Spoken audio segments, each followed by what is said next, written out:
யாருக்கெல்லாம் ஈரல் பிடிக்கும், ஒரு வாட்டி இந்த மாதிரி ட்ரை பண்ணி பாருங்கள். ரொம்ப டேஸ்ட்டாக இருக்கும்.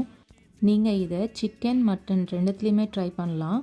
வாஷ் பண்ணி வச்சுருக்க ஈரல் கூட 1/2 ஸ்பூன் மஞ்சத்தூள், 1 ஸ்பூன் தனி மிளகாய் தூள், 1 ஸ்பூன் தனியாத்தூள், 1/2 டீஸ்பூன் இஞ்சி பூண்டு பேஸ்ட்டு, தேவையான அளவு உப்பு சேர்த்து ஃபஸ்ட்டு கலந்து வச்சுக்கோங்க. இது கூடவே நீங்கள் ஆயில் கொஞ்சம் வேணும்னா சேர்த்துக்கலாம். நான் சேர்க்கலை.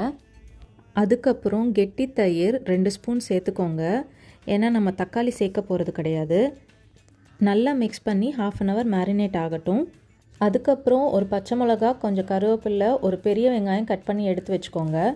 ஒரு குக்கரில் நல்லெண்ணெய் இல்லை தேங்காய் எண்ணெய் 1 டேபிள் ஸ்பூன் சேர்த்துக்கோங்க. கட் பண்ணி வச்சுருக்க எல்லாத்தையும் ஒன்றாவே சேர்த்துக்கலாம். இதுக்கு தாளிப்பு எதுவும் தேவை கிடையாது. வெங்காயம் நல்லா வதங்கி வந்தால் போதும். இந்த அளவு வதங்கி வந்தால் போதும். நம்ம ஊற வச்சுருக்க ஈரலை அப்படியே சேர்த்துட்டு கொஞ்சமாக தண்ணி சேர்த்து ஃபஸ்ட்டு மிக்ஸ் பண்ணிக்கோங்க. உப்பு காரம் செக் பண்ணிவிட்டு உங்களுக்கு தேவைப்பட்டால் இந்த ஸ்டேஜில் சேர்த்துக்கோங்க. ஈரல் கொஞ்சம் கலர் சேஞ்ச் ஆகட்டும். கலர் இந்த அளவுக்கு கொஞ்சம் சேஞ்ச் ஆன பிறகு தண்ணி ஒரு 1/2 டம்ளர் சேர்த்துட்டு மூடி போட்டு நல்லா 5 விசிலுக்கு ப்ரெஷர் குக் பண்ணிக்கோங்க. ப்ரெஷர் ஃபுல்லாக ரிலீஸ் ஆன பிறகு ஓப்பன் பண்ணுங்கள். ஈரல் நல்லா வெந்திருக்கான்னு ஃபஸ்ட்டு செக் பண்ணிவிட்டு உங்களுக்கு தேவைப்பட்டால் இன்னும் 2 விசில் எக்ஸ்ட்ரா விட்டுக்கலாம்.